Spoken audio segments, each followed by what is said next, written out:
Suppose हमारे पास material है जिसका मास है m और हमने इसको हीट एनर्जी देते हैं, तो इसको हमने डेल्टा क्यू हीट एनर्जी दी और इसकी स्पेसिफिक हीट कैपेसिटी c है। तो अभी तक हम जानते हैं कि डेल्टा क्यू को हम m इंटू सी इंटू डेल्टा टी लिख सकते हैं। अब अगर ये फॉर्मूला तभी वैलिड है जब हमारा जो c है ना वो कांस्टेंट होना चाहिए। अगर स्पेसिफिक हीट कैपेसिटी कांस्टेंट नहीं है, किसी टेम्परेचर पर डिपेंड करती है कि जैसे जैसे टेम्परेचर बढ़ रहा है तो हो सकता है स्पेसिफिक हीट कैपेसिटी भी चेंज हो रही हो और उसका फंक्शन हमें दिया हुआ होगा। If c is not constant then we can not apply delta Q equal to mc delta T. फिर क्या लगाएंगे?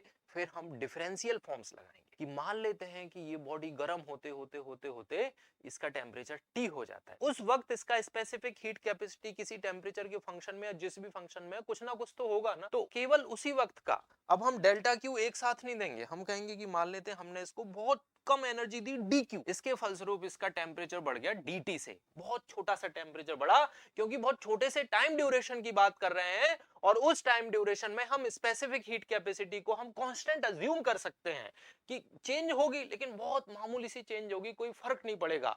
इस स्पेसिफिक हीट कैपेसिटी को हम ऑलमोस्ट कांस्टेंट अज्यूम कर सकते हैं। तो इस dq को हम क्या लिख सकते हैं? इस dq को हम लिख सकते हैं mc dt, elemental heat energy दी और यहाँ पे जो dt है एलिमेंटल राइज इन टेम्परेचर हो गया। यहाँ पे जो c है c is not constant, c is a function of temperature या व्हाटएवर।